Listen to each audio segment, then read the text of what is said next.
put me down for some overtime this week. For what, nigga? Hey, you remember Shirley, right? Who you talking about, that big back bitch? Yeah. Okay, what about? Yeah, her birthday this weekend. Try to get a little something. Right before I butter that biscuit. Hey, my nigga. How long y'all been on break? I don't know, about 15. Y'all know break only 5 minutes, right? Not no 15. Hold on, man. I've been working here 15 motherfucking years. I ain't never heard no shit like that. Man, it take me 5 minutes to walk to my car. I'm supposed to get back in time. Man, don't even worry about it. We covered on the say it right there in the handbook. You got an orientation. Wait, what is it you do here again? Oh, what do I do here? I'm a mouth popper. I pop niggas in their fucking mouth for talking too much. That's what I do. Scream, ain't nobody scared. Speaking of which, I see you like to talk. Put it like this. I'm the CEO of Southside Decepticons Incorporated. So, mister, we got it covered. Go find your union rep and tell him I said both y'all fired. Man, what you talking and about, that's for 5 minute walk over here. When you take your next break, don't bring your motherfucking ass back in here. Now ever since I can remember, I've been popping my collar with a whole bunch of girls hanging around my locker. Even in the night when I had 6 girlfriends, 2 blacks, 2 whites, and 2 Mexicans. When I graduated, no, I'm lying, I just quit. I said, fuck going to school, cause I knew I had a gift. How to make a bitch come, how to make a nigga run, how to get a lot of money. I ain't talking about toys. If you think I'm telling lies, go on, ask about me. In the 10th grade, I had cars parked down the street. And you wearing a school sweater, I'm wearing a black meat. And you got on Chinese shoes, I got gators on my feet. Now ever since I can remember. Alright, let's get right to it, because I have 90 minutes and I gotta get ready to go to the movies. I got 90 minutes to present my case of whatever I'm gonna present. Okay, let's see.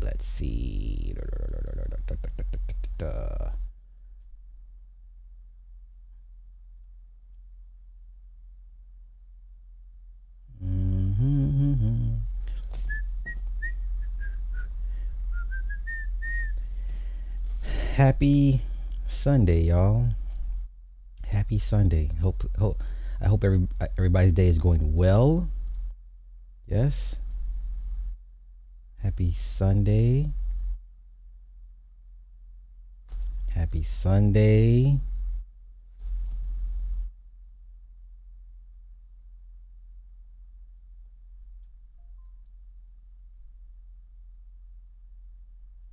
Okay.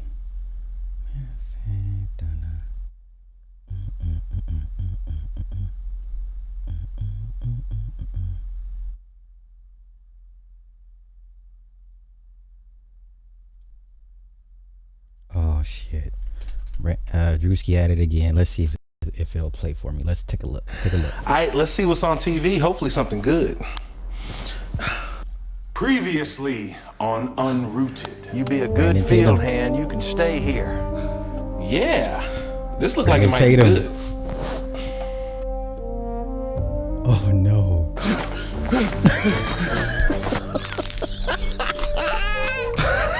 What is this? No.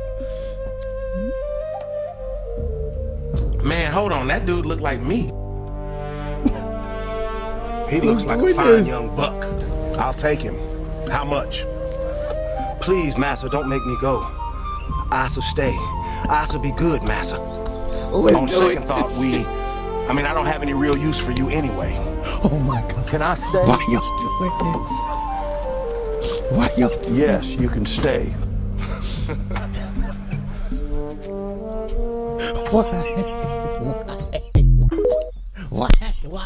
Why y'all do this? Why y'all doing this? Oh my God. Why are y'all doing this? Why are we like this as a people? I'm here for it though. Nonetheless.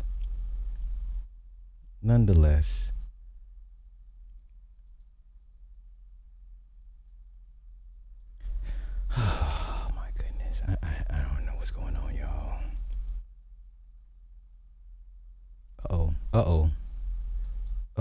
We got the Usos using. Are Samoans allowed to use the N-word? At least loser set some word up. You touch that though. You gotta move. We're doing touch a move. I thought it was you damn touch a move. At least loser set some word up. You touch that though. You gotta move. We're doing touch a move. I thought it was you damn touch a move. I didn't hear it. Did y'all hear him use the N-word? I didn't hear it. I did not hear him use the N-word. At least loser set some word up. You touch that though. You gotta move. We're doing touch Hold and on, move. I thought it was you damn. Oh, okay. There it is. You damn. Touch and move. Wait. You damn. Touch and move. At least loser set some word up. You touch that though. You gotta move. We're doing touch Hold and on, move. I thought it was you damn. Touch and move. I don't know. I didn't hear it. I didn't hear it. Are Samoans allowed to use the N-word? I'm just asking questions, man. I just ask questions. I'm just here to ask questions. Okay.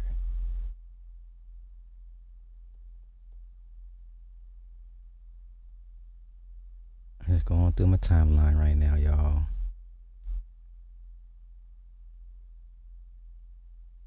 Let's go here.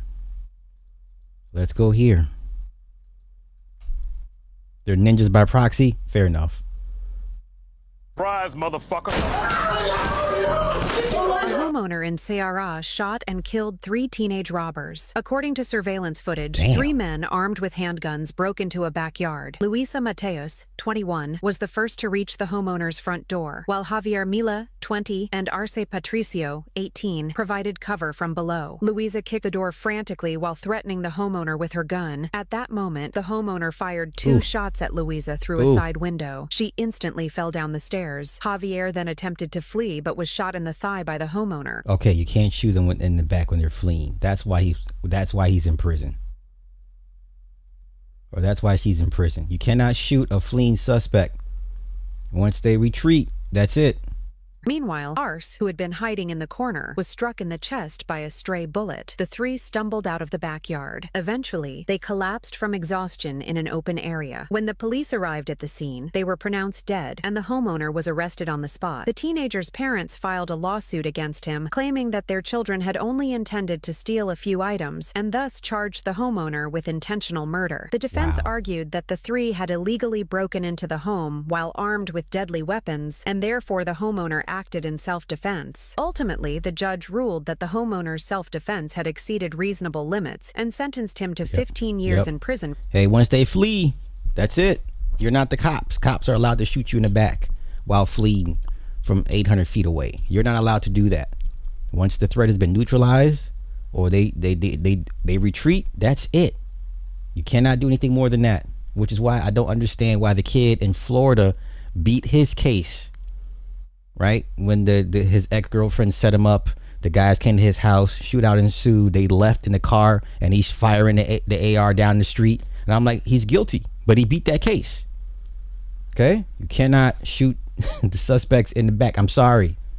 The law is pretty clear on that. Okay? I'm just saying, it's pretty clear on that.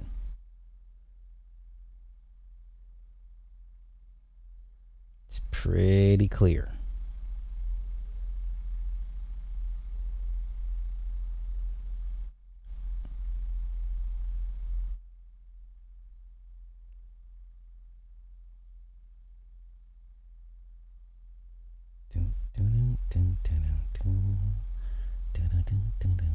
Oh wow, I can't play this. I can't play this dog on dog violence. Another pit bull goes crazy, but this is pretty bad. Yeah, I can't play this. Nope, I can't play this.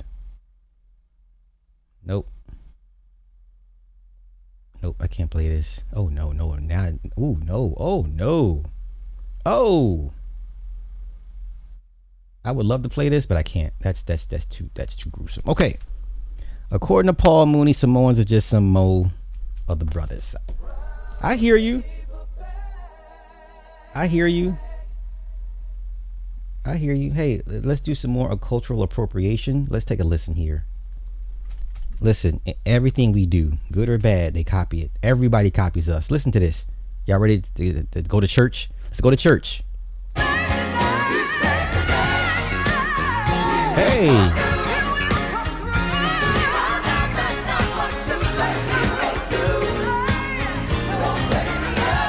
They sound good, y'all. Don't sleep on white Pentecostals. They sound good.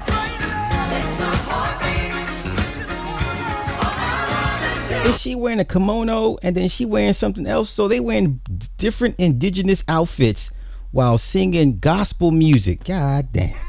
Boy. Where's Cream at? Man, where are you at? Okay, she's here. Okay. Hold on.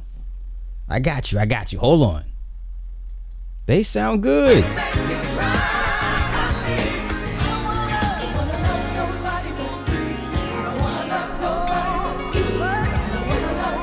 Listen, if you didn't see what they looked like, you thought they were black. If I blacked this screen, I just played it, you thought they were black people. You couldn't tell. They sound good.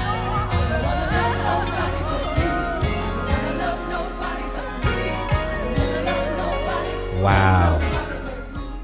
Shout out to them. That woman sound good. What a stupid cosplay, right? Crazy cosplay.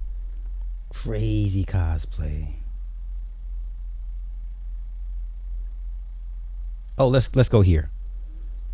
This person said, this is a man. This man says, I watched Is God Is and was left wondering why more people aren't talking about this excellent revenge film with a stellar cast and exceptional performances. Maybe because the women in this movie, for the most part, are evil. I don't know. I saw it in the movie theater. To be honest, there was more white people in the theater than black people. It just seems like we really don't support our movies in the theater. I Love Boosters came out before this. It was barely anyone there. Did you see it in theaters? So when I talk about these TV shows that they put in front of y'all and y'all consume it, and I'm sitting here telling you there's a problem, okay. I'm just tired of seeing black pain, if I'm being honest. It's definitely in my top 5 movies for the year. Okay, It's genuinely one of my favorite movies of the year, up there with I Love Boosters. Honestly, a movie Hollywood should have been looking to fund rather than the next summer Marvel movie. Does this person not understand how much money these Marvel movies make? If it's not for these Marvel movies, they wouldn't. It's the Marvel movies, right? It's the big tentpole movies that fund these little sloppy projects they give to y'all.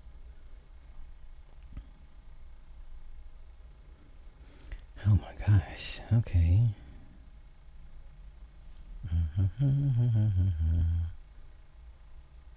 I watched it last night and felt the same way. Like, how is no one talking about this? It's one of the best movies I've seen all year. Yeah, listen, I've given y'all my take on this movie.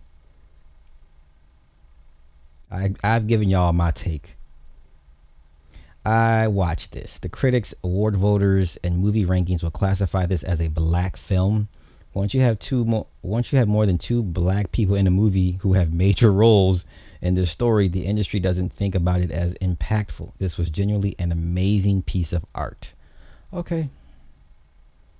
You already know racists especially hate anything black women led. Yet we have nearly 6 years of Marvel movies led by women of all colors, and the numbers didn't bear it out. The general audience does not want anything, let alone woman led, especially black woman led. But you know what? That's okay. Okay.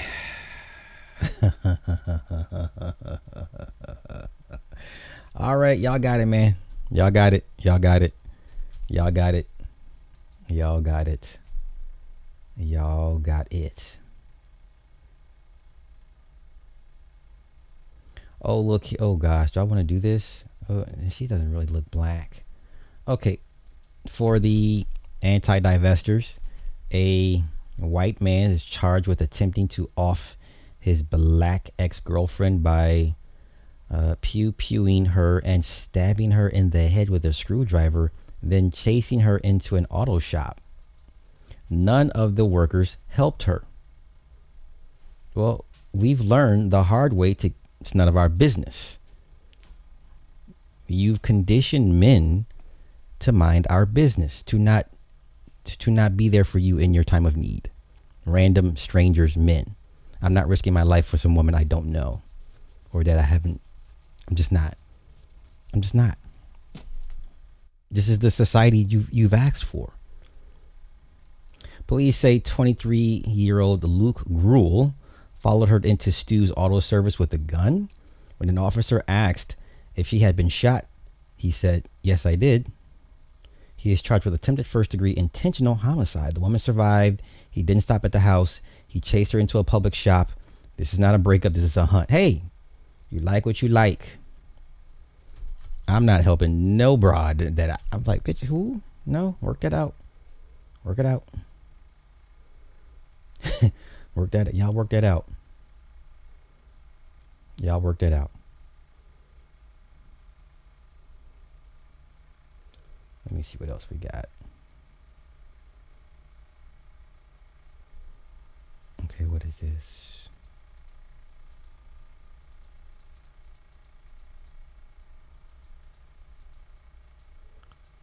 Wait, what happened?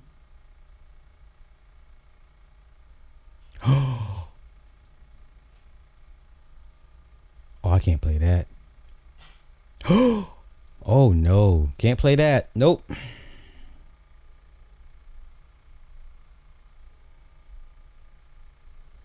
Let's see. Anything else? No. No. Okay, let's get on with it. Let's get on with it.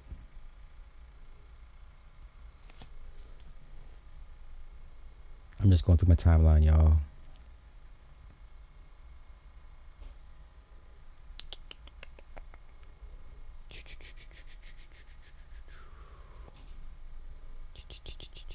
Yeah, my Twitter is a mess. My Twitter is really pretty disgusting. And that's okay. Oh, so this is the video. Okay, let's see if this plays out. Let's go here. This is what I wanted to show you guys last night. This is what I was trying to show you guys last night. I started out of his garage. And I tell people all the time, look, it's not about a color. Like, think about it. Even though when I help black-owned business, I'm doing that because we at the bottom of the totem pole. But we want to create product for everybody. This product is for everybody, blacks, white, Asian, Latino. But it don't have too many black-owned companies. Like, show me how many black-owned tennis shoe companies out there that's making functional shoes that actually own it. It's not that many. It's a problem. Yeah. So when I find a problem, you know, my passion get like, I need to do this. I got to show the world. In the food industry, I realized that we didn't have enough healthy alternative foods for us. So I found a problem. I created Miller Family Food. I said, well, you know, I got to make healthy alternative food, snacks, everything. Is that based out of New Orleans? Yes. Okay. Yes, and so I was inspired by going to Tulsa, Oklahoma. And you know, in the Black Wall Street, 1920, what happened to our people, and it's like you had so many successful, rich black. Wait. My likes are awfully low. There's 64 people watching, 17 likes. Let's not do this. I don't ask for money. I don't ask for financial support. I merely ask you like the stream. That is it. That is all. Let's continue. People, and it was burned down. But I met this guy that owned a grocery store called Oasis. Yeah, A.J. Johnson. Yes. Yeah. And so I'm like, you know what? I'm going to put my food in your grocery store, and I'm going to support you. We support all these other companies. But why not support Oasis and AJ? He's doing good stuff in the community, and what you know about that store, as I've been down there, is that the predominantly of that area that's white is poor individuals, who, you know, and so I love the work that he's doing. But when you think about, again, being yourself, what's been the biggest surprise of the stardom? I mean, you've been in this game for a very, very long time. What's been the biggest surprise about it all? Our own culture don't believe that we could do it, you know, because they just don't get it. They're like, how you could do this? I mean, like, if I could do it, anybody could do it. You don't have to be the smartest person in the world. You don't have to be a rocket scientist. You just got to have integrity and do good business. And these doors will open up for you, building great relationships. And I think that's the biggest thing for me, trying to get that negative mindset out of our culture, because they still going back to, oh man, slavery, they did us this. And I'm like, you still harping on that, man. I never harped on that, because I can't change the past, but I can change the future. And I think you got to get used to us being successful. Does he have a point? I'm just asking questions. Let's go. And I think a lot of us, we block our own blessings because we don't think that we could do it because we're looking at a color. So, I mean, Muhammad Ali was a guy that, and I love like his story because he didn't care about that. He just wanted to be around good people, but he did represent for the culture. And I want more African American owned tennis shoe companies. I don't want this just to be me. I want so many different product brands owned by us, but making it for everybody. Because think about it, when other cultures make products, they don't make. The black market doesn't want black owned shoes. Starburys, the Shacks. No. No.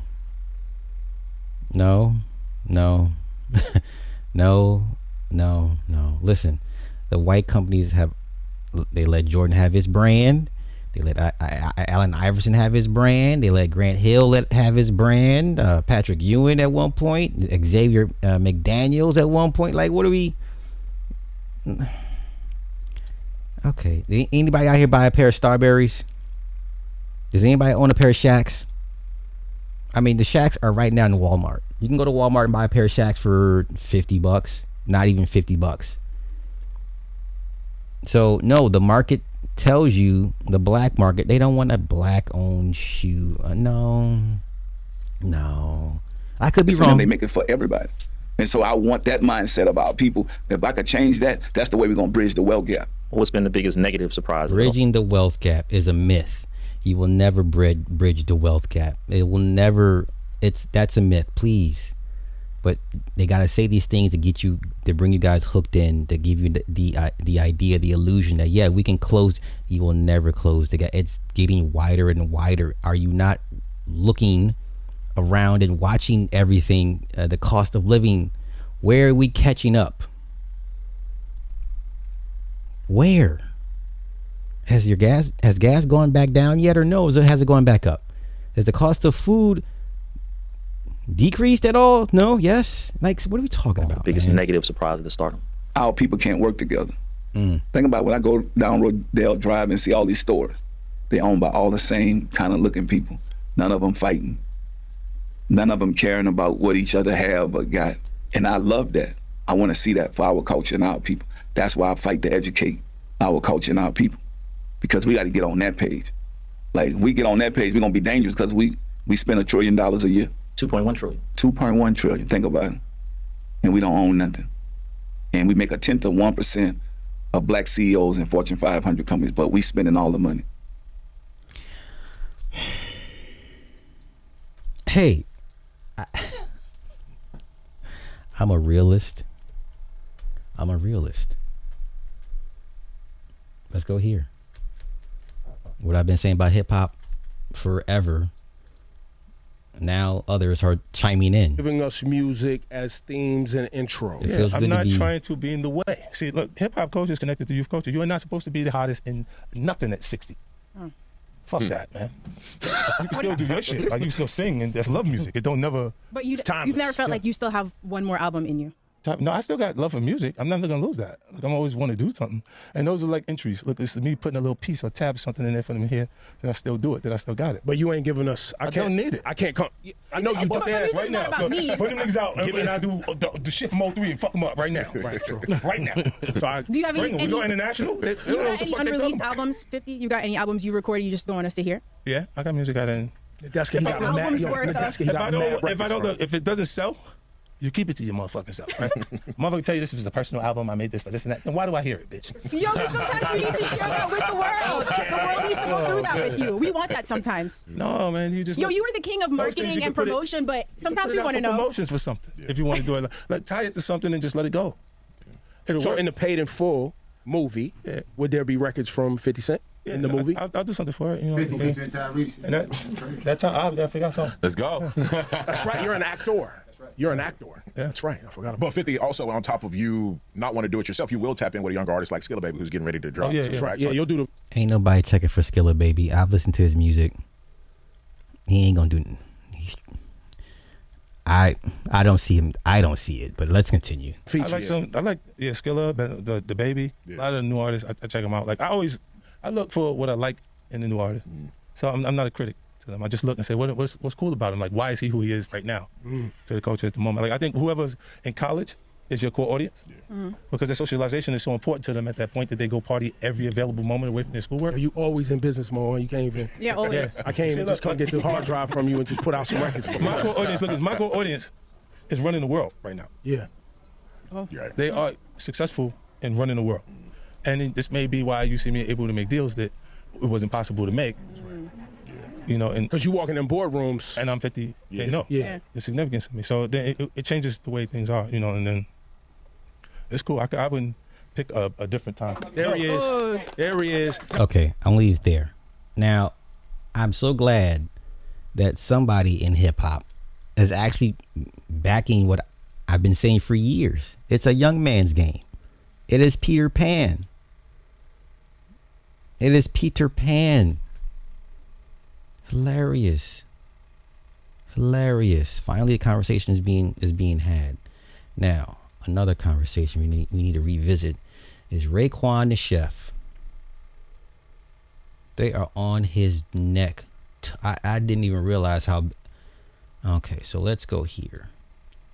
You ready? Okay.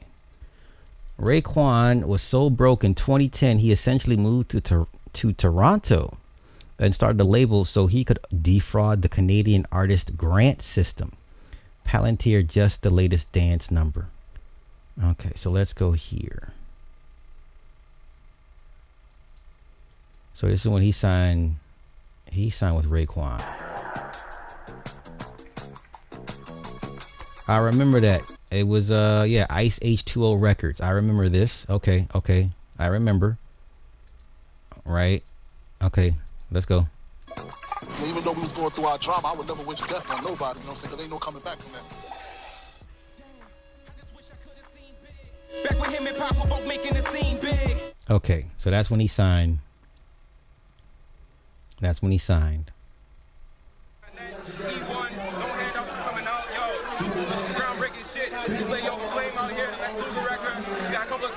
I'm sweating because everything's so fucking hot. It is what it is. Gucci sweaters, Jesus pieces, and Versace shades. Now it's Gucci and Louis sneakers, the very sweat. Wait, what Pitbull? Oh my God. Probably not, sir. Probably not. Okay. All right, now I'm giving everybody context. This is why he was in Toronto 10 years ago, right? Or 15 years ago.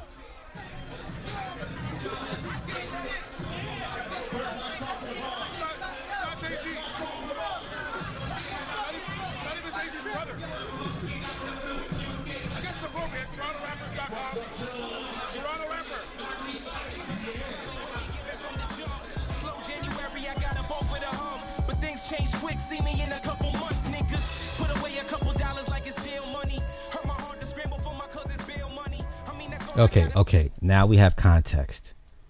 Now let's get to what took place after the aftermath. Okay.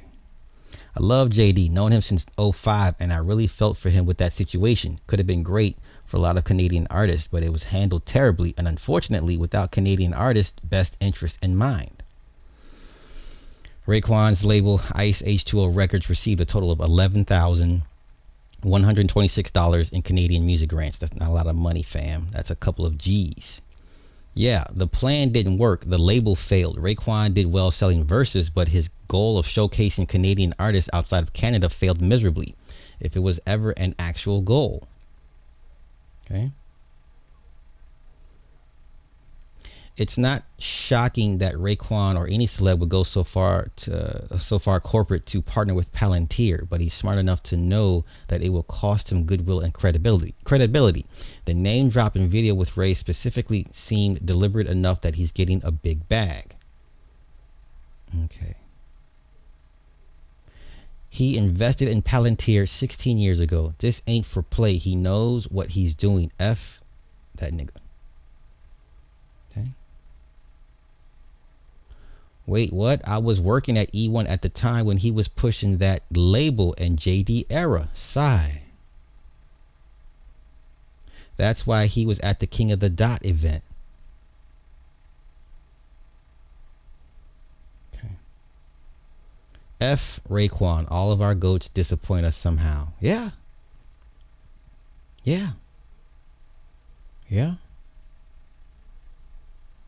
Okay. Okay. I'm surprised that no one's really speaking on this. Maybe it's too early. I definitely want to hear Black Dot's thought. This was Raekwon back in the day with the Palantir jacket, y'all. Hold up, let me pull this up. So he's wearing a track jacket in a music video with Wiz Khalifa after visiting Palantir. This was a long time ago.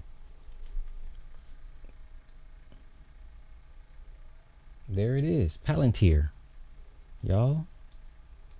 There it is. Wow, wow, wow. Wow, wow, wow. This was him back in 2010. This is him back in. So basically, he got insider information. It was like, hey, look, you wanna this wave is coming. You want to be 10 years ahead into the future? You better get involved. This is what they pick some people to give them a heads up on what's to come. This is 2010.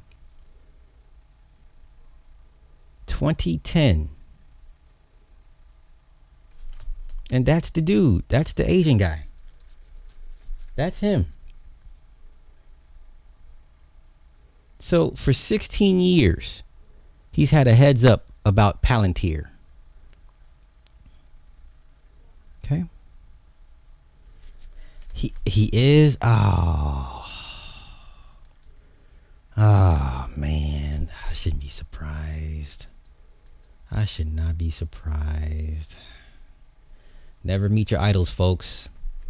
Never ever meet your idols. Ever. Okay. Okay. I wonder what the old heads are going to have to say about this, right? Between this and Raekwon visiting Palantir, we might actually need to be done with the 90s. Dr. Dre confirms he's using AI to make music. I think the only people that see it as a threat are the people who have trouble creating. Oh no.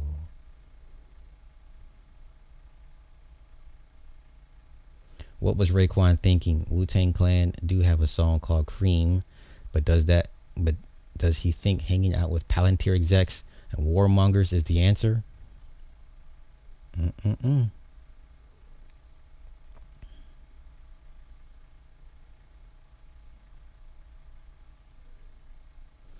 A lot of the OGs in hip hop that are overly embracing Gen AI music and videos are the same ones that were late to social media. They watch other people make money. Now I think they see Gen AI as a second chance not to fall behind on technology, cut costs, and cash in.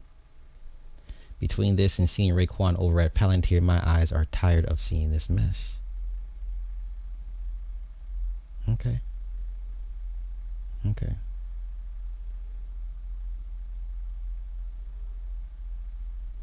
In August 2010, Raekwon visited Palantir headquarters and tweeted about it. They publicly thanked him. He later wore their track jacket in a Wiz Khalifa video. In August 2026, he returned during the Wu-Tang's farewell tour. Palantir posted photos and he thanked them. Pure long-running friendly visits and merch. No confirmed investment or business partnership. Okay, so he's just there because they're cool like that. Sure.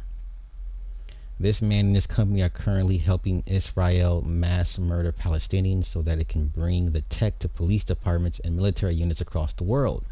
The black capitalists would help Hitler if it advanced their interests. No morals. F. Raekwon.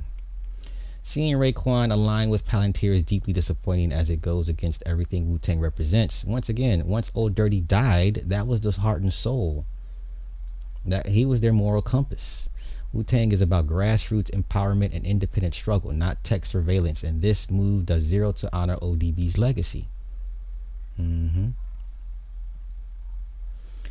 LMAO. Seeing this outrage around Raekwon and Palantir dude is wild. Celebs are shitty people. I'm more shocked at the people that are shocked.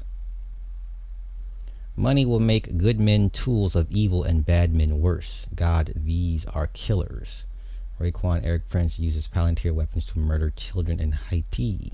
They're using your image to whitewash their criminality. Do the knowledge God. He knows. Uh-oh. Old dirty bastard was the only real nigga in the Wu-Tang, it seems. Met the man took the vaccine. Raekwon out here working with Palantir. RZA is Hollywood. Only one real one is dead. Okay. Imagine writing the lyrics. The earth cries from all the blood that's being spilled. We need a solution fast.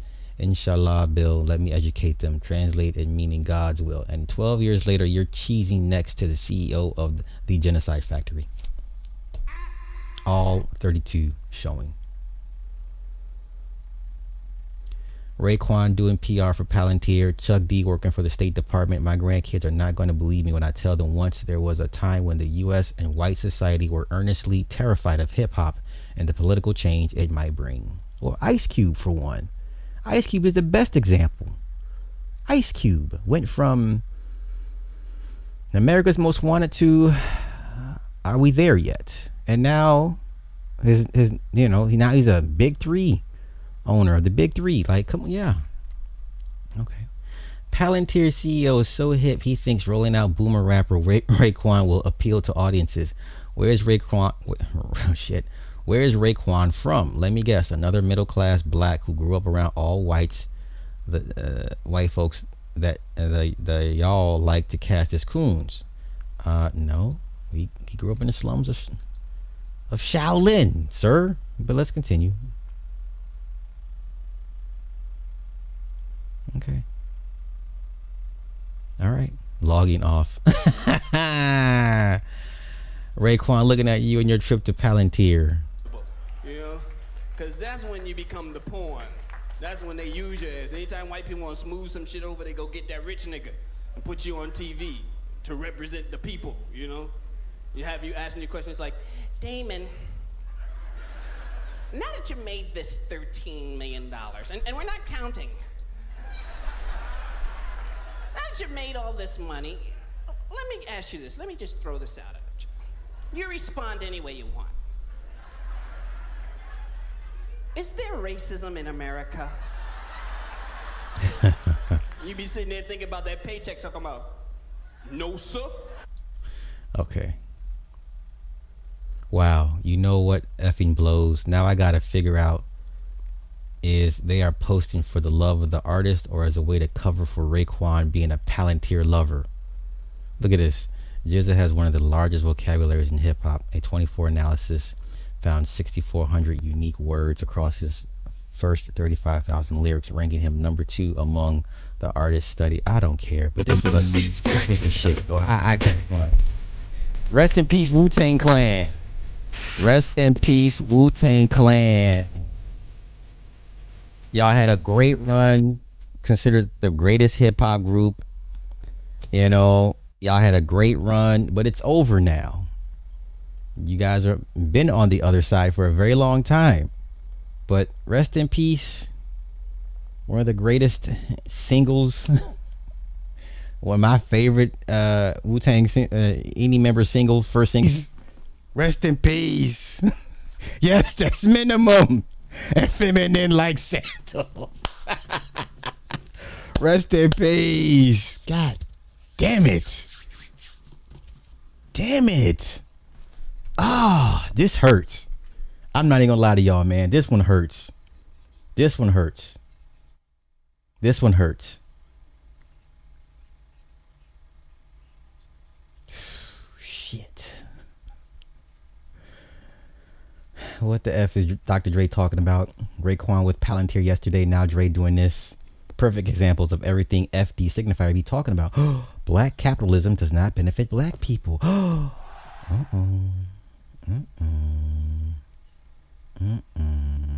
right. Put these niggas in the trash.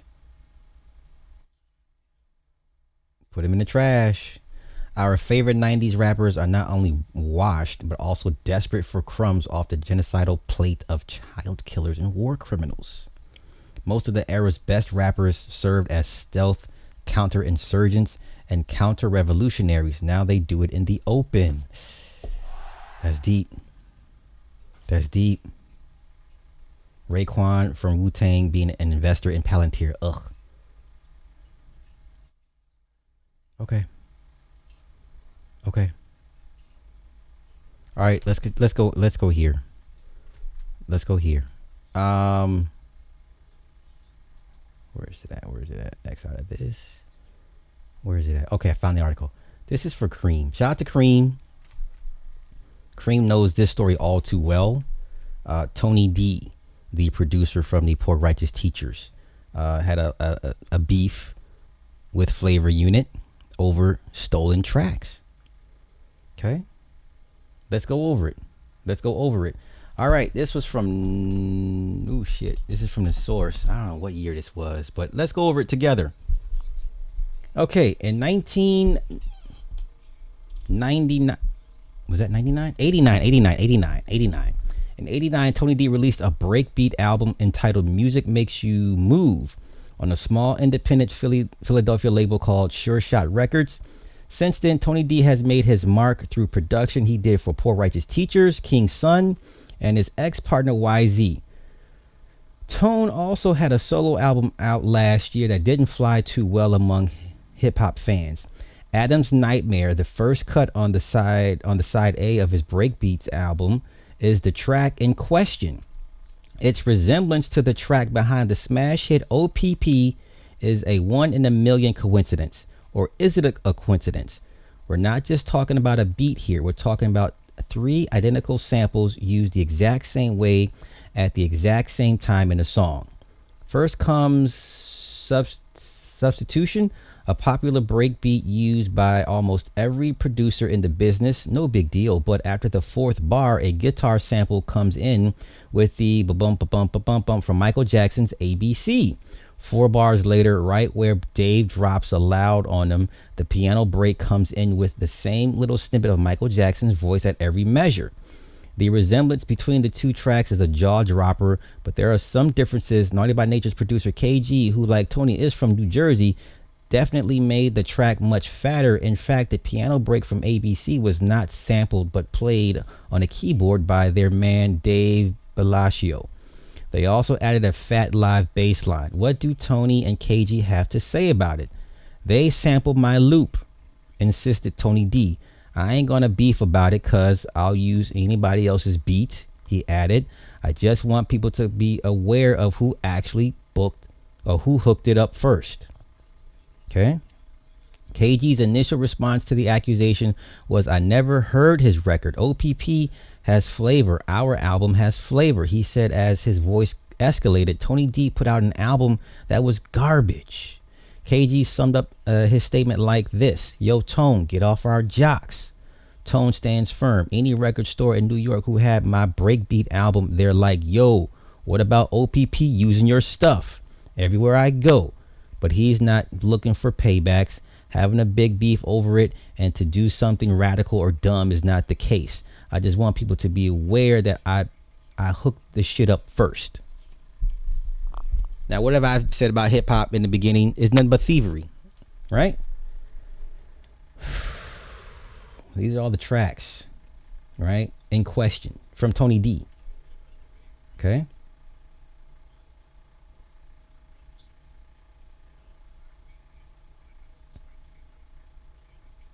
Once again, shout out to Cream. She was there. So let's go here. As a companion piece to our friend, the Mortarialist recent Lakim Shabazz compilation, the team at the Hotbox Social has prepared a somewhat chronologically ordered playlist detailing some early 90s New Jersey rap beef.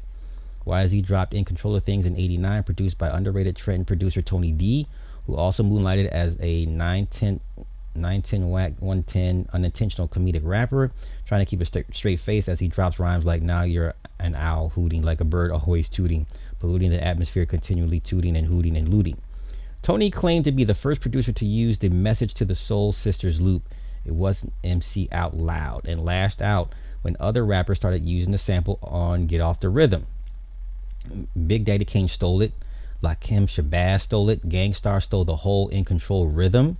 For some reason, they don't call out Above the Law. You got the wrong drums, and most of all, you got the wrong rhymer. It sounds specifically directed towards Gangstar's Mr. Nice Guy record, where at a young 29 years old, Guru was struggling to keep up with the beat with the weird hi-hats. A much more confident in the pocket guru clapped back on Take It Personal. Oh, I remember this. Second verse, when rap is an art, you can't own no loops. Oh, I remember this. Once again, she was there. She was there.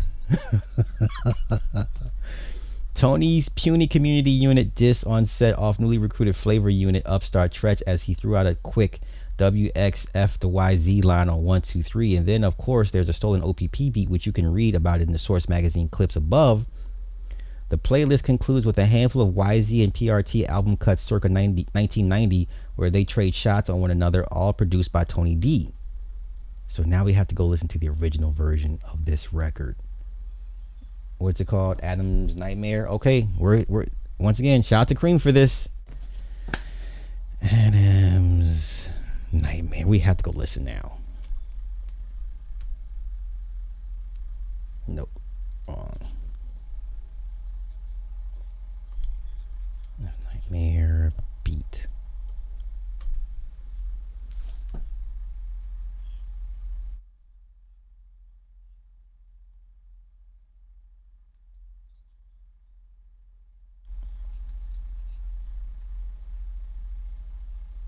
Here we go. Let's go.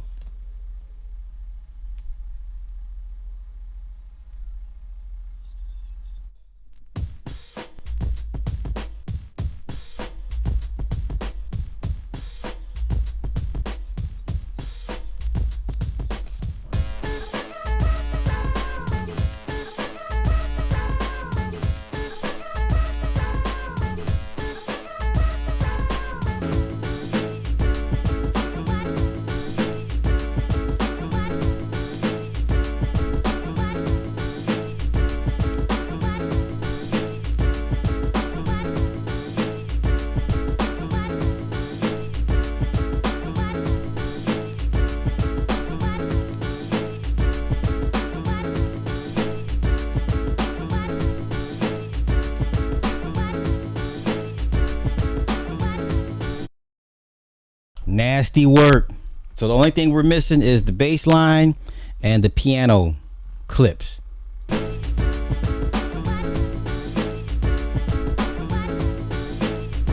Nasty work.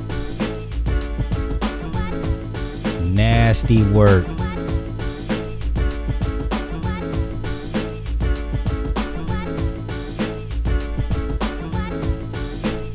Nasty work. Let me see what else we got. So that part just keeps looping.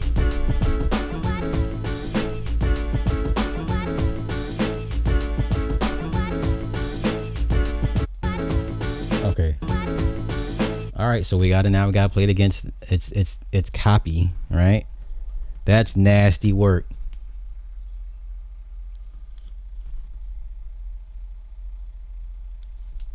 That's nasty. I didn't know, damn Oppenheimer. I said OPP. Goddammit.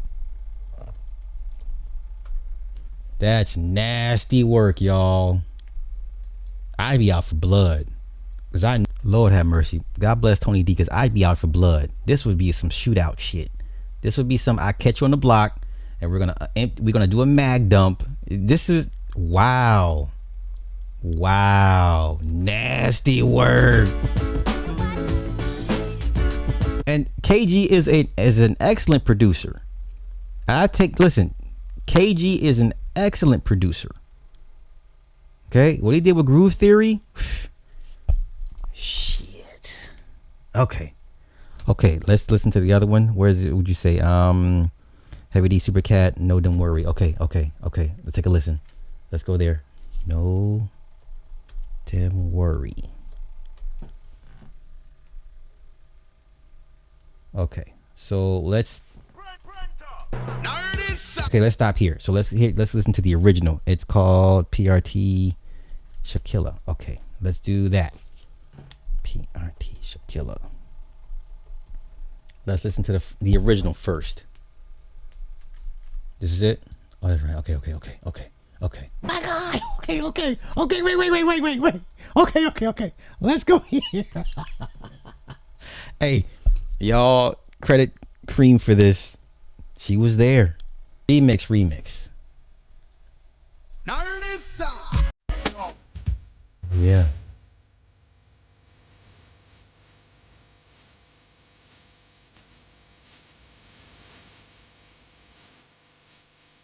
Yeah, the sample's there. Wow. Wow. Listen. Listen, the OPP beat is worth a murder charge. I'm sorry. The OPP thing is worth a murder charge. It really is. That's worth a murder case. That's worth it. Like, hands down. That's worth it. That's worth a firearms charge, assault with a deadly weapon. You know what I'm saying? That's worth it. That is worth it. If you're gonna crash out over a record, that is it. Yikes. Holy cow. Holy effing cow. Wow. So yes, thank you, Cream, for that history lesson. Now, I'm so glad I found that article because I was looking. Listen, I was looking, girl. I was looking. It took me 3 days to find that article. I was looking. So I'm so glad. And you know, Tumblr ain't what Tumblr used to be. So, but I found that some bitch. So yeah.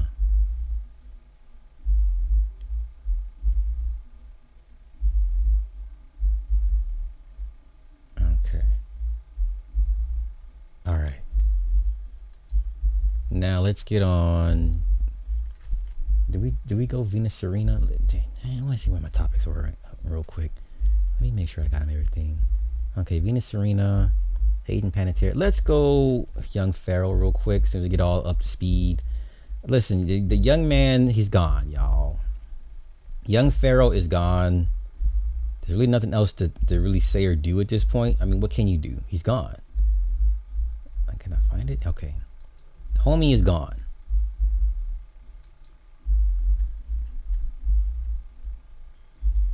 Okay, let's go here. Homie is gone. It is what it is. It is what it is. He had nobody around him, no protection. You think you had any negative energy from the tattoo, over your eye? No. This is just another scapegoat that people trying to excuse criminal behavior and mystify the shit. I got the same tattoos on my shoulder blades. I've had the same Eye of Horus, Eye of Ra tattoos on my shoulder blades. What 20, 25 years now? I'm just saying, but let's continue. And divine, make the shit divine. No, he stole my money out of my account. Yeah, man, the SA's across the street, man, wilding out right now. So I apologize. Then closed my account, and then my baby mother's had me physically robbed for my jewelry, which I got back. But that's how I got this scar on my head. That's why I told you I got this. Now tell me about that. Where was you robbed at? Listen to me, Storm. At my apartment in Texas. You don't remember I said that? That's why I'm not down there no more. I told you the white bitch ain't let me pay my goddamn rent. I know, but we had skipped over that part. That's right. We skipped over that part. Okay. So we used at that exact apartment where you interviewed me at. Yeah. My baby mother had a nigga already in my parking spot. And the only reason I ain't down the nigga is because they must have told him that I'm trained up and I try him because he had 2 other niggas on me with choppers. So it would have been stupid. It would have been I got robbed by 3 niggas, but only 1 ran up. The other 2 stayed back and just kept me pent that gun. Kept me pent that gun. Get the shit over then. Yeah. Oh, I ain't got no choice. You'll be a goddamn fool. You'll be a fool. Yeah. But if the nigga would have been by yourself, I would have took the. He had me pent down. You know what I mean? With two niggas had me pent down, was nothing I could do. But if he been by yourself, I'm just mad that my baby mother's caused all of this chaos and then didn't even have the balls to stand on it and say they did it. You was gonna blame that shit on me, and that's what I'm mad about. You was gonna blame that shit on me. And not only was you gonna blame that shit on me, you know that not only did I have shit to do with it, I had no clue you was doing it because I'm still figuring out shit now. So I said to say that's what I'm really mad about. Y'all called me somewhere to help y'all out, and I came to help you. I could have went to Florida and tried to Katie and fine ass. I could have went to Cali and tried to K-Cola fine ass. Layla, I love Layla. That's my Spanish Bella. I could have I have so many. I could have said I don't see you for a year. Do you understand? I would have went to California and got an apartment next to K-Cola and nigga been down there for a year. You understand? I would have went down there and got money on that podcast for you. I could have went to Florida and worked with KDN for a year. KDN been on Greenleaf, all kinds of shit. Nigga, I had a date with Madison Cali. Nigga, I would have. I don't know where Madison at. DC. Nigga, me and Madison could move in right now. So my main thing with my baby mothers is I put so much shit on the back burner to try to help y'all get some money, and y'all betrayed me like this. And then I don't. No, you supposed to. Oh my god. Hold on, y'all. I may have to get into. I may have to cuss out some essays. Hold on, y'all. I'll be right back. Hold on.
Okay.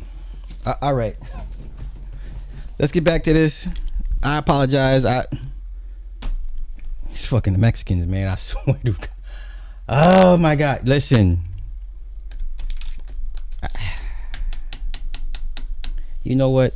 White people, Trump, do what the fuck y'all been doing, man. Escalate the ICE shit. That's how I feel. Escalate the ICE. Escalate ICE. Put them on DEFCON 5. Escalate ICE. Escalate. Cause this is some bullshit. But anyway, let's get back to this. You betrayed me like this. You blamed the shit on me and lied and said it was me.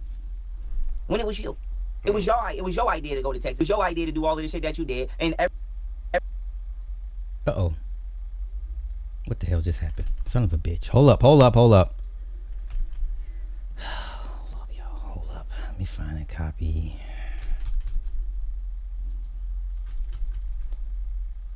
I try not to push that racial shit, man, but fucking Mexicans, man. Like, what the fuck?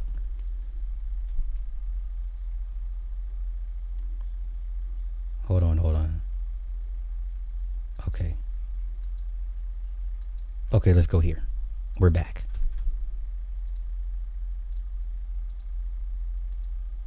Unsuspected victim, but in order to get away with it, you framed the victim. Just to reiterate, this ain't about a tattoo. This ain't about that white lady you was learning yoga from back in the day. This ain't about Latino lady. Yeah, no. Okay, this ain't about no Kundalini energy. You just at a point in life where you just doing you, and you in a new chapter. I'm at the point in life where I was before I was drugged and my life was interrupted, where I was getting ready to go into the filming and the gaming industry, because that's $1 trillion industry. That's and right. we can You use better get on that Grand Theft Auto shit. Speaking of that, see, and I was finna start gaming, and on top of gaming, I was finna start doing documentaries and other things, podcasting, working with people such as Storm as I work with, and that's what I'm getting ready to do. So I'm not getting off that path. I'm just like, I'm retired from, like, not saying it wasn't fun, because it was fun to do. Like, it was fun to do, but now I have other things in my life I would like to do. But, like, I'm not going outside with a megaphone and a microphone yelling on the corner no more. okay. If I do, that'd be once in every blue moon. Yeah, that's how I came up, street marching and rah, rah, rah, rah, rah, rah, rah. But at this point in my life, I would like to take my mind and make animes and make documentaries and make books. Like, I'm pretty sure Tyler Perry started off on the sidewalk. Okay, y'all gonna hate what I have to say, but he sounds like he's in his right state of mind.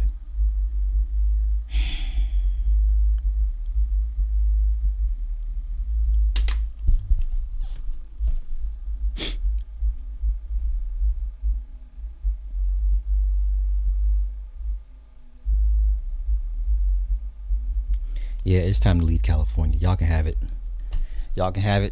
It's time to leave California. Anywho, he sounds like he's in his right state of mind. So I'm going to back off to him being turned out. He sounds cognitively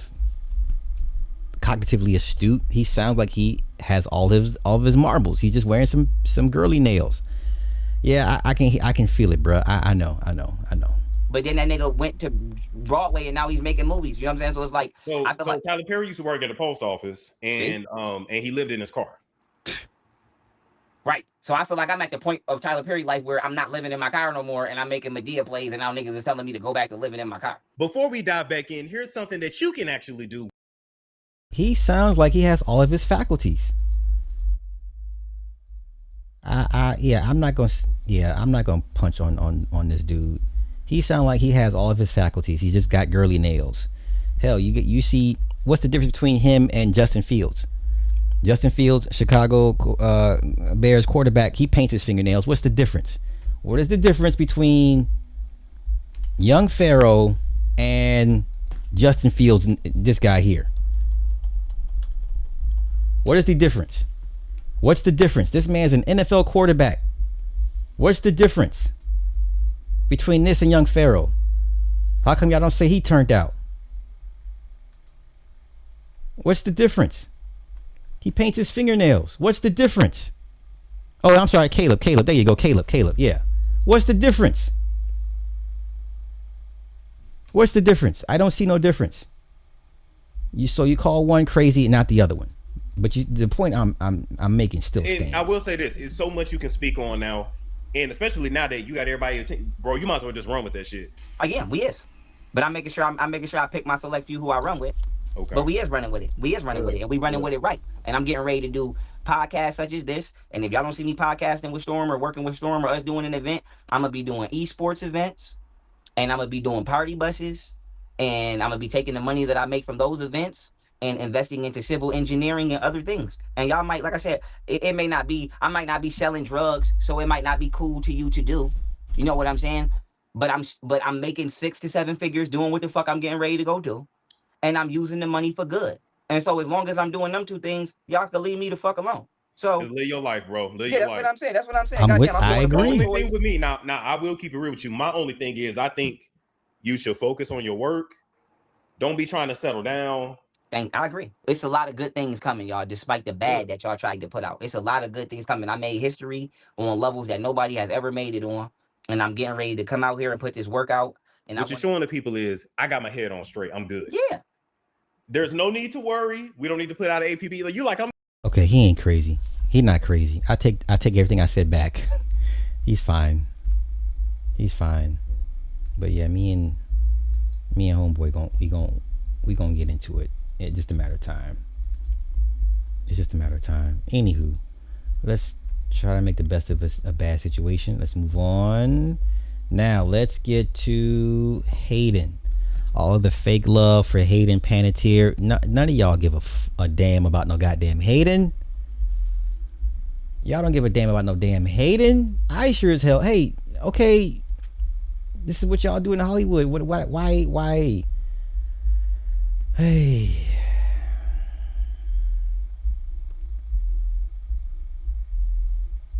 Let me see.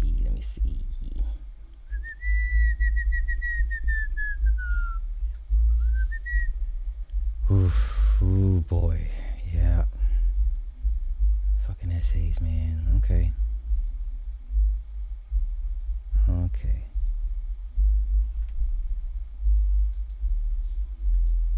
Let's go here.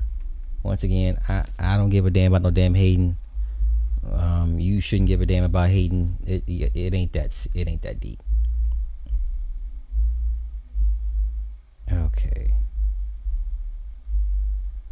So what's being said is, all right. So Hayden Panettierre is once allegedly sex trafficked at 18 years old and later had relations with Diana Jenkins, who approached star Hayden after her falling out with her mom as manager, the star of Real Housewives of Beverly Hills, a woman who put out a book called Rune 23, which was possibly a celebrity escort catalog to present girls to Johns for trafficking. Many believe Diana Jenkins was a madam in Hollywood. Really? Was Hayden Panettierre exposing those involved in Hollywood trafficking with her new memoirs? Like, every time someone gets whacked, they gotta, It is now believed that the girl actress who Hayden trusted and tried to traffic her on the boat may have been Lindsay Lohan. This was originally revealed by NT Lawyer, a well-known Hollywood attorney gossiper who created Crazy Days and Nights entries. He was later intimidated and attacked legally to recant his words through outside threats.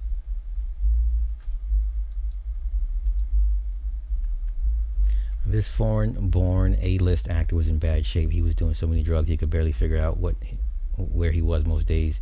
He was also filming a movie but needed a break. One of his big secrets was who he was hooking up with at the time. She also loved drugs.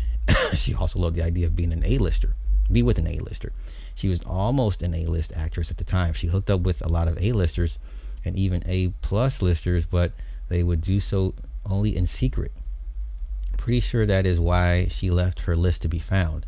She wanted to out the A-listers who would only hook up with her without anyone knowing. Anyway, she really wanted to take things public with our A-lister. Our actor takes a Hollywood break from filming, tells the actress, let's go overseas, and spends the holidays on a boat. He wanted that so no one would see them together and not see him doing drugs. He tells her to bring a friend that will be into the sex and drugs too. So our actress brings the actress who has been making the rounds that week. This has to be Hayden. We know her version of events. We don't know the version of the actress who brought her, and we don't know the version of the actor because he was dead 3 weeks later. So they assume it was Heath Ledger, Lindsay Lohan, Hayden Panettierre. Wow. Yeah, man, that's why I don't trip off this shit, man. It's whatever, you know. What the hell, ma'am? Why?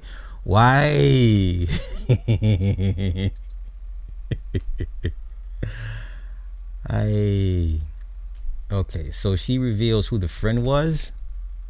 So it wasn't Lindsay Lohan.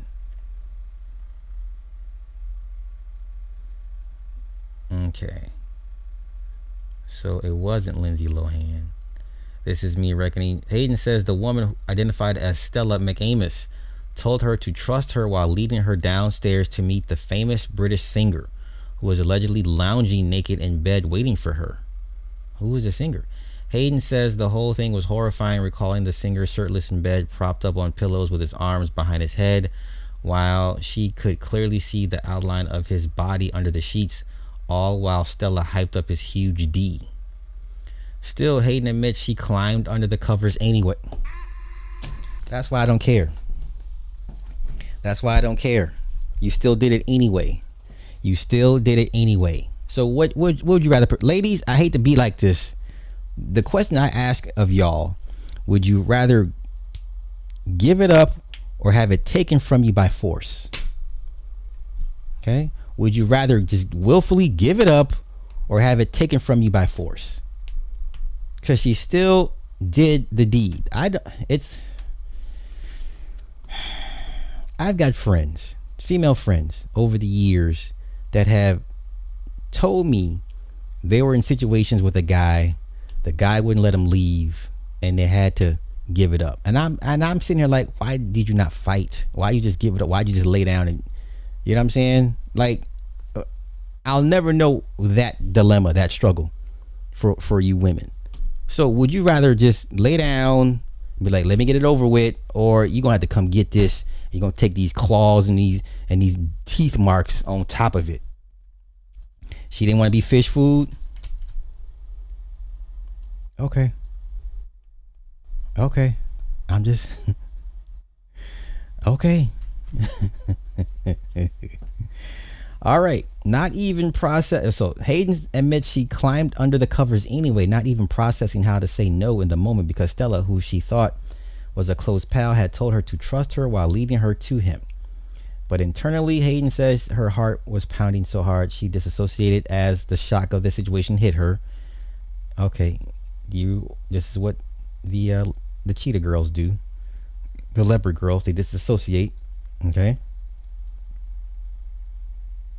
Thankfully, once Stella left the room, Hayden stopped things from going any further, quickly getting out of bed and arranging to leave the yacht ASAP.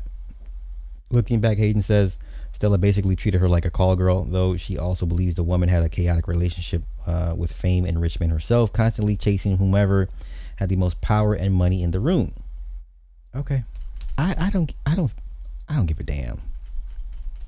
I don't give a damn about. I really don't feel bad for this chick. I don't. It's like you said. It's another day in Hollywood. Like, oh, okay, whoop-de-doo. Anything else that I have with this? Let me see. I don't.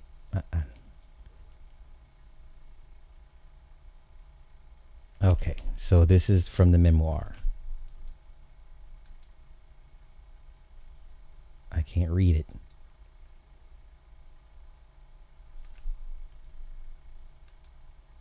Okay, let's try this. Part one. Okay, blind item. Here, this is Hayden. 100% fact. True. Former personal friend named Diana Jenkins. No, it says she was at a stone of every. I'm not reading this. I'm good. I don't care. She's free now, y'all. Hayden Panettierre is free now. Free of all the Hollywood trappings. I don't care. This is a nothing burger to me.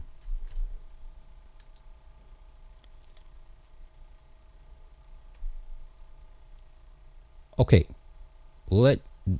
This makes sense. The grooming part. Like I said, people have kids specifically for to be vessels to do a certain thing. So this is a excellent point I want to go here. So let's go here. Grooming your babies to be Hollywood stars, living in West Hollywood down the street from my old house in the 2000s, and an old Hollywood soap opera actress who wanted to live vicariously through her children and now sadly has no kids at all. Okay, so this is Hayden. This is her memoir. Long before her children could even walk, their mother, Leslie Vogel, a former soap opera actress who desperately wanted her children to be stars, mapped out a definitive and entertainment blueprint for her family.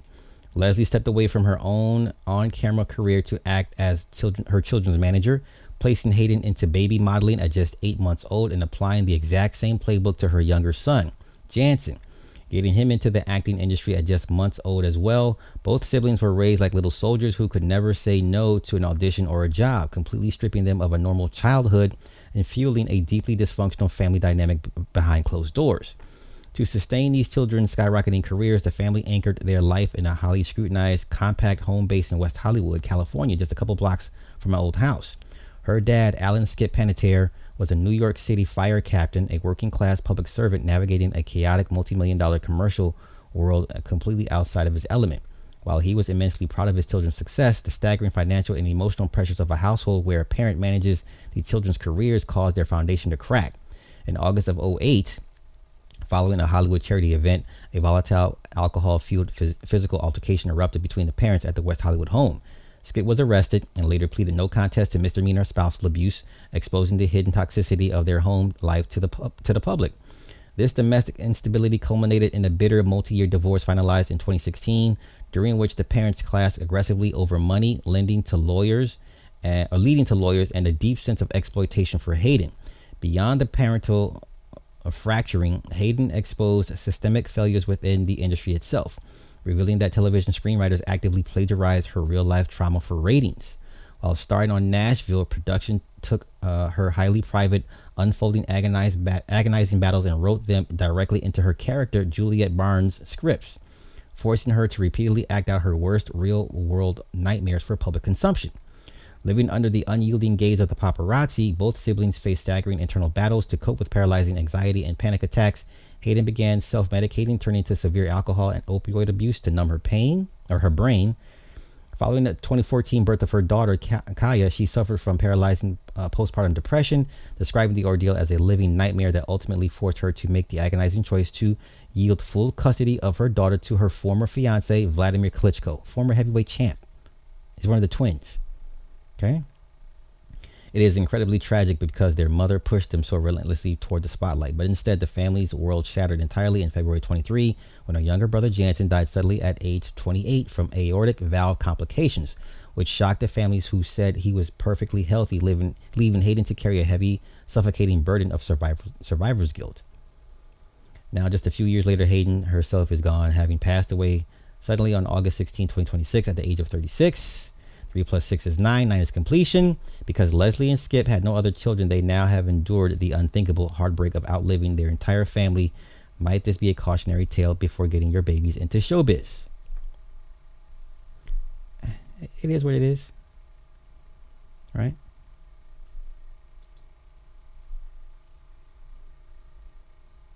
Okay, it is what it is, man.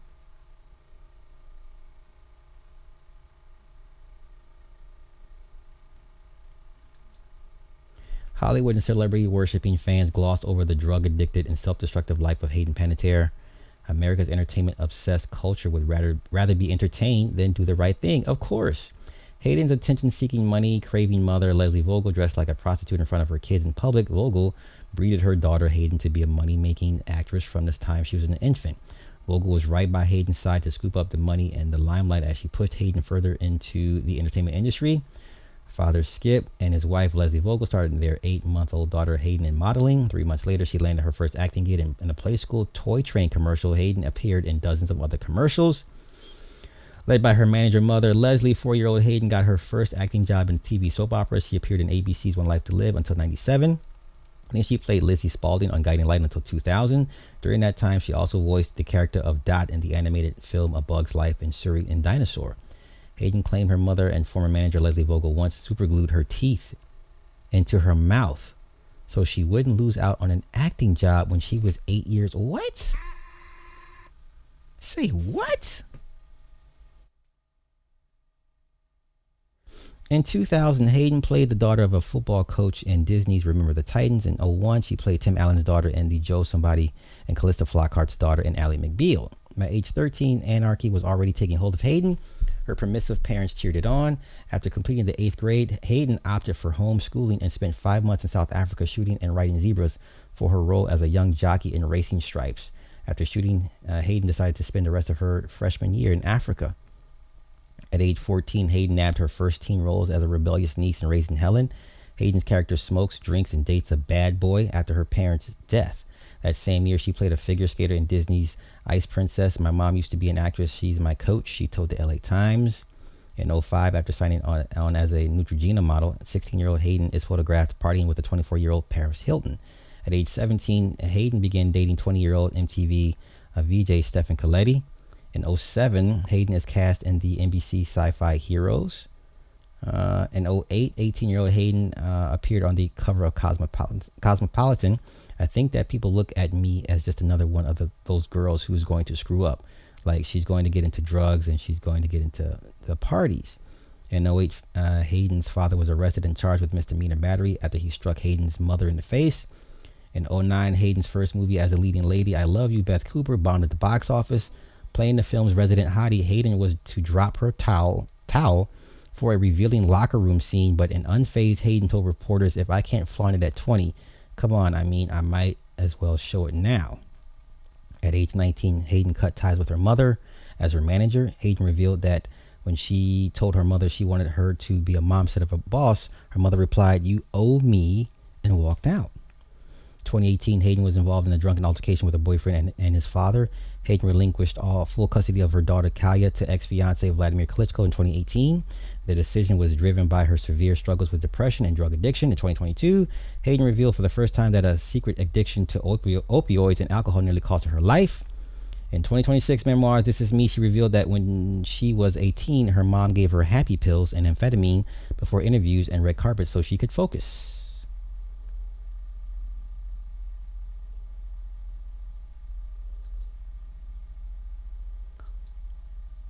Oh, wait, that's the mama? No. Quit playing. Young and the Red. Oh, that's the mama. Oh, I used to watch this bitch. Oh, no. No, son. Oh, no, son. I used to watch this bitch on the soap operas. Oh, Lord Jesus. Lord Jesus. I used to watch this. I remember this woman. Oh, now it's tragic. Oh, no. Oh, no.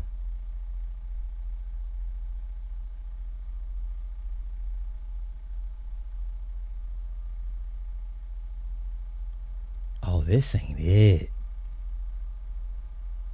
I remember this woman. Wow.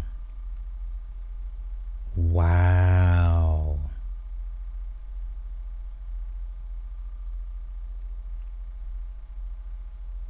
Damn, son. I used to watch this woman. Jeezy Pete's. Wow. Wow. Okay, it's 5:30. I gotta get out of here. Damn it. I ran out of time. Okay, let's get to Venus and Serena, the Minstrel show. I'm gonna wrap it up and we're gonna get out of here. Cause I is running behind on time.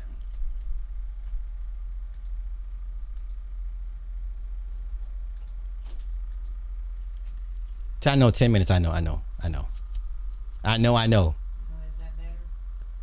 That the point is, did you say something to him? Oh, you called him? All right. Okay. Wait, real quick. Let's go to Al. Let's go here. I have to. Let's go here. I have to.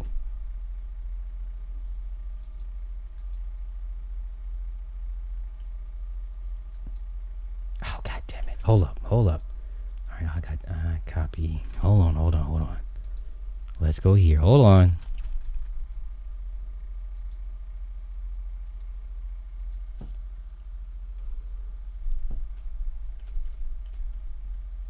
Hold on.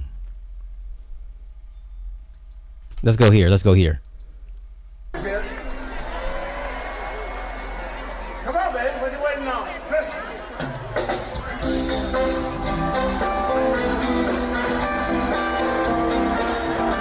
I'm tired of being alone.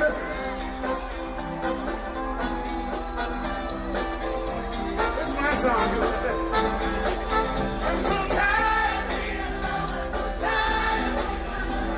Every girl just the same. As you can.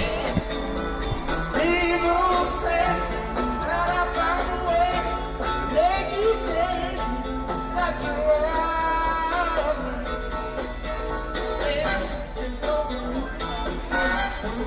Now, I'm told that he's on heavy steroids like prednisone. He has some respiratory issues. He's had it for a while, and he's on heavy steroids, and which is partly why he's so big and bloated. On top of him being an older gentleman and doesn't work out a whole lot. Okay. Yes, he is 80 years old. Yes. Physically on the outside, doesn't look 80. He just looks like he's hella out of shape. But this man's 80 years old. His voice sounds great.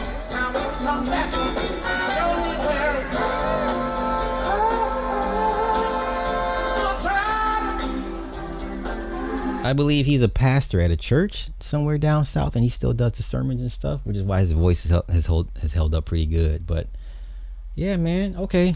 All right. He looks uncomfortable. Huh.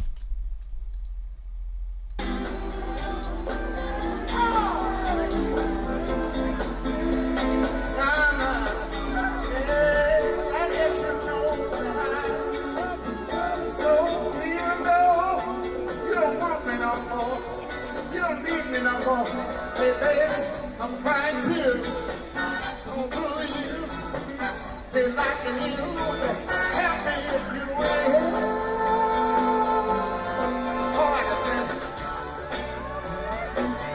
will. Okay, it's painful. It's kind of painful to watch. It's kind of painful to watch, y'all. I'm sorry. All right, let's get to the Minstrel show featuring Venus and Serena Williams. The Minstrel show featuring Venus and Serena Williams.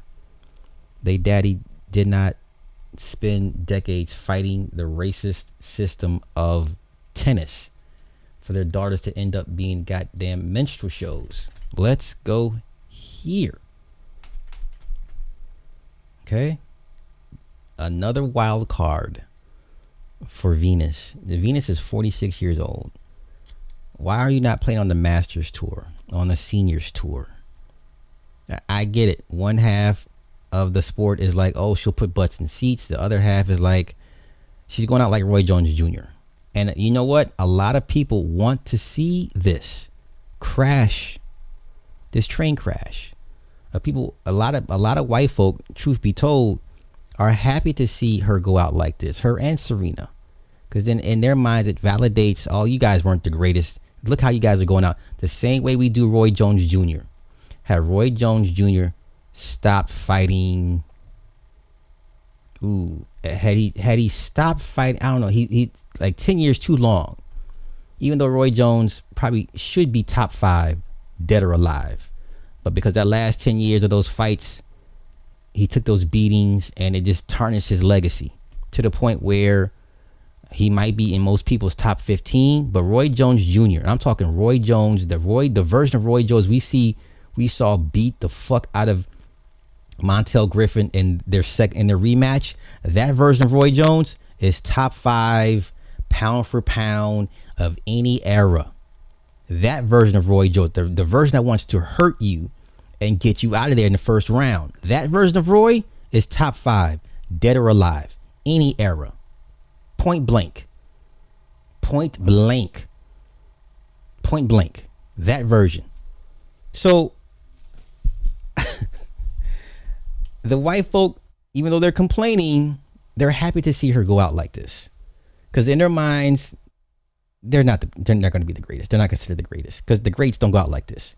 Greats don't go out like this. Federer didn't go out like this. Oh my God. Sampras didn't go out. Agassi, Courier, Chain, Edberg, Lindell, Mats Wilander, Borg, Connors, McEnroe. None of them went out like this. None of the women. Steffi didn't go out like this. Monica didn't go out like this. Gabriella, Arantxa, Martina, Chris Everett. None of them went out like this. Gina Garrison. None of them went out like this. Lindsay Davenport, Mary Pierce, Martina Hingis. None of them went out like this. This is bad. This is bad. Hey, listen, no Agassi slander. Okay? I will not tolerate any Andre Agassi slander. Okay?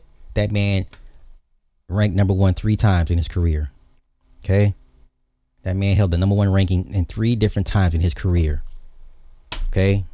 No Andre Agassi slander. I read his book. His book is phenomenal. His daddy was a damn Nazi, basically. Not ethnicity wise, but in his training and how he groomed Andre for tennis. He put a tennis racket in his boy's crib. Okay? His daddy was Iranian, former professional Iranian boxer, right? Nonetheless, no Agassi slander. None. Anywho, none of them. None of the greats went out like this. She has not won a singles match since July of 2025. She has not won a match in a year. I don't think y'all understand how bad this is. Yeah, Nadal didn't go out like this. None of them. None of the greats go out like this. Okay? 14 straight losses. Okay? 14 straight losses. Okay? Djokovic is not doing this, going out like this. None of the greats are doing this. Okay? And I surmise that most white people want to see this crash out. Okay? But she's 46 years old. Let's keep it going. It only gets worse. It only gets worse. And I'm here for it.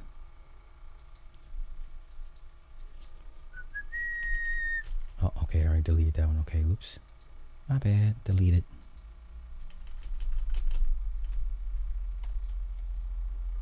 Oh my God, I got so much Hollywood stuff I need to go over. So I'm definitely going to have to do a part 2 to a lot of this. Okay, that's fine. That's fine. Not to worry. Not to worry. What is this?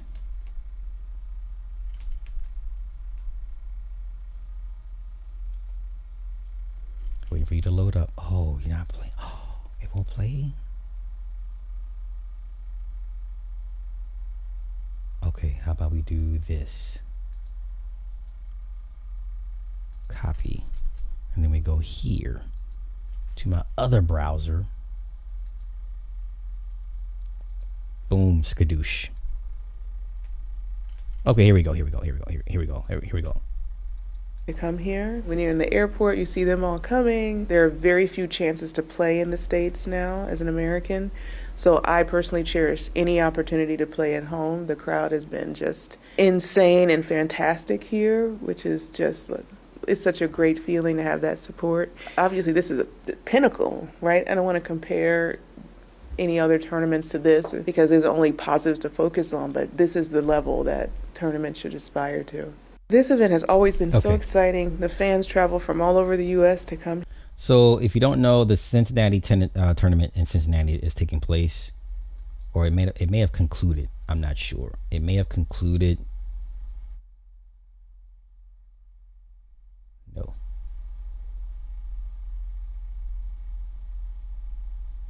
And I have to be honest, my daughter watches it more than I do. Okay. Nonetheless, we are here for the Venus and Serena Minstrel show. Let's keep it going. Hold on, let's keep it going. X out of that. Definitely X out of that. X out of that. Okay.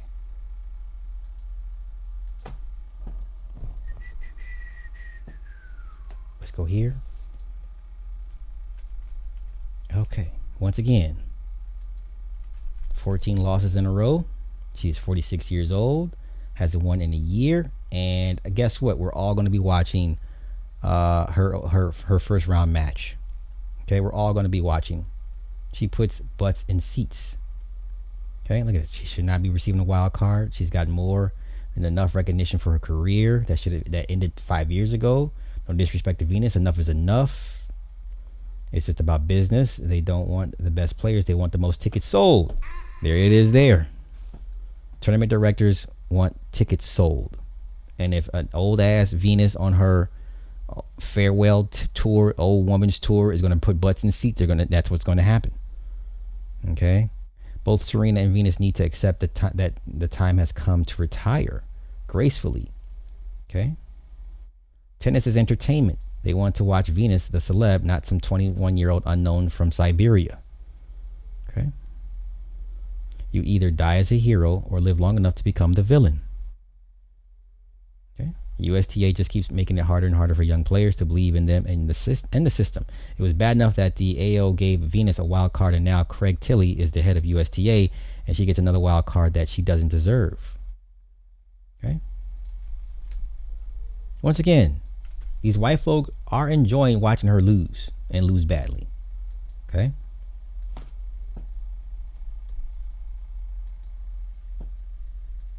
What is this? Okay. Once again, white folk going nuts. Announced a wildcard into the singles main draw for Venus Williams, coming hot on the heels of her 11th consecutive 2026 singles main draw loss, all of which have come via the wildcard route. So in Cincinnati, Venus got the opportunity to play the main draw again via wildcard.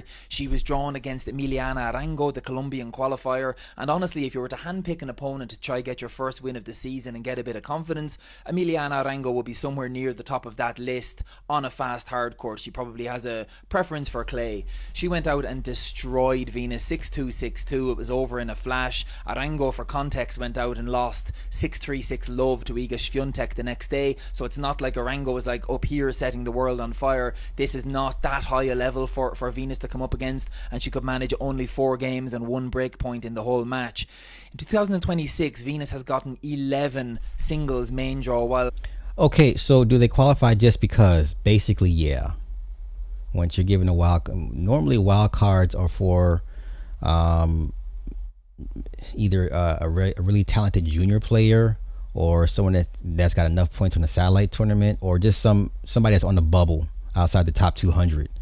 You know, they'll give kind of like, it's like a grace, like, hey, okay, we see you, we're going to reward you with this wild card.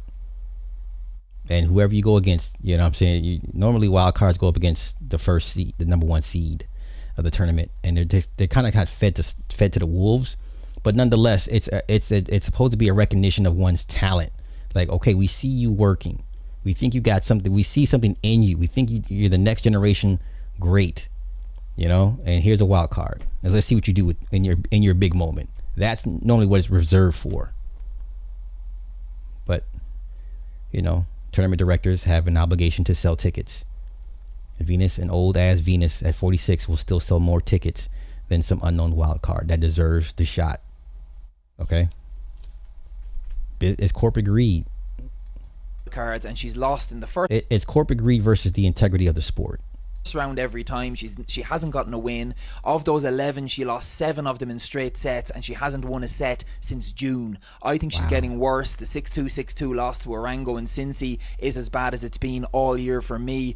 My view of this, and it might be somewhat controversial, but my view of this is, I honestly thought, and I said it on my podcast last week, if she loses to Arango in the first round of Cincinnati, she has to do the honourable thing at this point and fall on her sword. I appreciate she has tons of fans and she's a legend of the game. None of that is up for dispute or debatable even. And she is she's always been an amazing player, but she's 46 years old now. She's proven she's nowhere near the level it needs to be.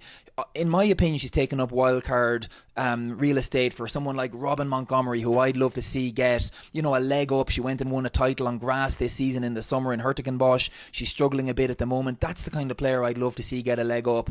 But I understand from a tournament director's perspective why they're going with Venus, but I really think now it's a step too far. 11 consecutive losses this year, 14 overall, 2-2 to Arango. I think she's done. I think she should hang it up. That's my view. Let me know what you think in the comments. Follow along if you like the content. Or go play in the seniors division. Go play in the seniors division. There's nothing wrong with that. right? Let me find that Serena. She looks horrible. This woman, whatever she's doing to her skin, look at her. Look how horrible she looks. Took me like 2 hours to leave the locker room that night, and it's been a long recovery, which is something I never thought I'd say. When have y'all ever seen Serena with dark circles under her eyes? But then we're talking old Serena when she was 4 shades darker. But look at this woman. Because I never thought I'd be here sitting talking to you all again. But, you know, what doesn't kill you make you stronger. And so it's good. Look at her. She has raccoon. She got the Boosie eyes. She got raccoon eyes. Sis, what's wrong with you? What was going to make tonight a success when you take the result out of it? What did you want to get out of this?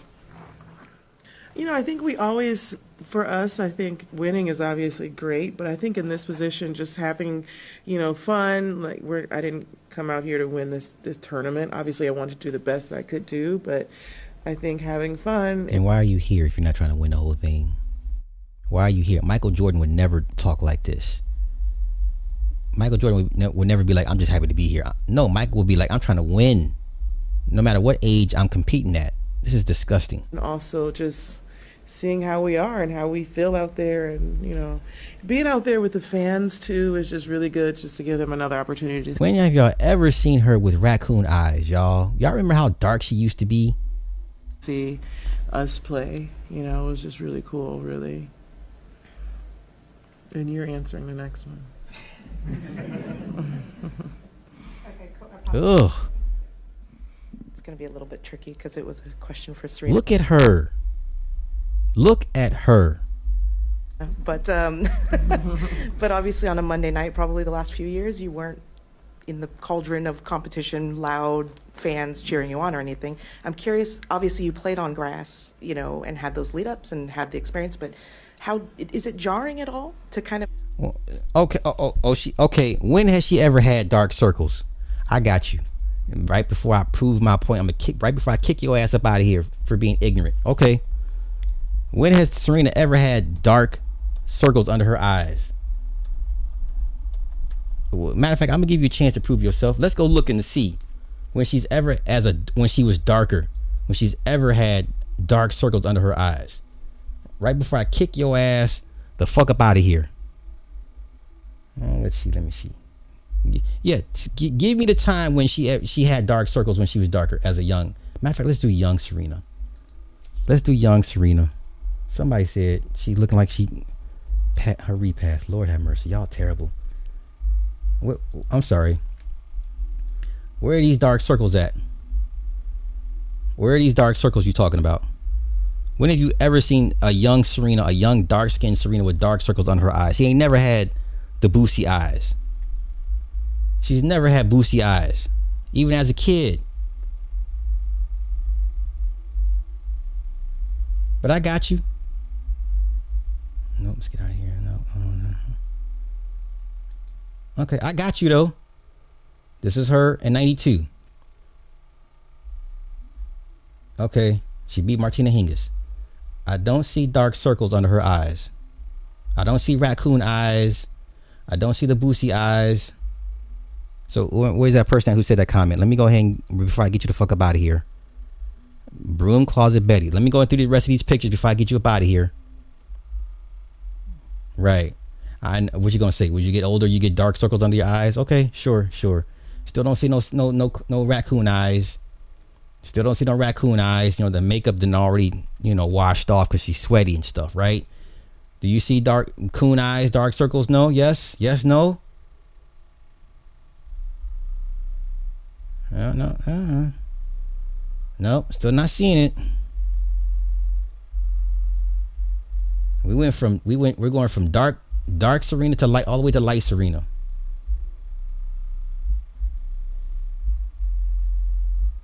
No, I don't see circles there. This is from 2012. Okay. You see dark circles here? Yes, no? Room closet Betty. This is for you. Yes, seriously. Yes. Yes, seriously. Once again, I asked you, show me where she's had the raccoon eyes when she was younger and darker. I'll give you a chance to prove to defend your position. You're not doing a very good job. Why am I doing your job? Why am I doing your job for you? You came in here and said she's always had dark circles. Okay, why am I doing your job?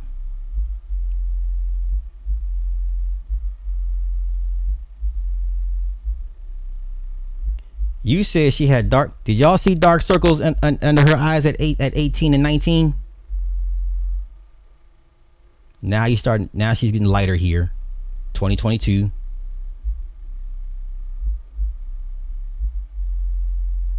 Yeah, no, you're bugging. You're bugging. So let me go back here.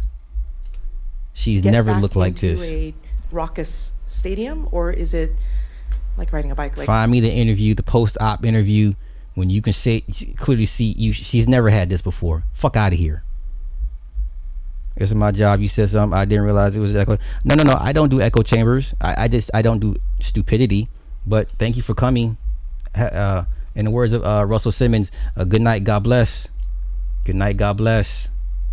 Good night, God bless. I mean, where yeah, good night, God bless.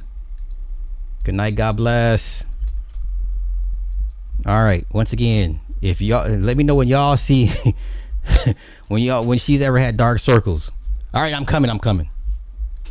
oh yeah, this is exactly, comfortable. I wouldn't say jarring, but when have y'all ever seen her like this? Definitely, I wouldn't say surprising, but it's weird because I'm so not used to it, and I'm so used to having. When has she ever looked like this? On Monday night, but and Monday nights are, I guess I never know what to expect. So. When has she ever looked like this? That was okay. I'm out. I gotta go. I gotta hop in the shower and get out of here. Thank y'all for coming through. As always, tonight I'm gonna watch Lanterns episode 2. I may come back for another Hollywood show. Just don't hold me to it, but I'll try my best to come back. So, all right, get out of here.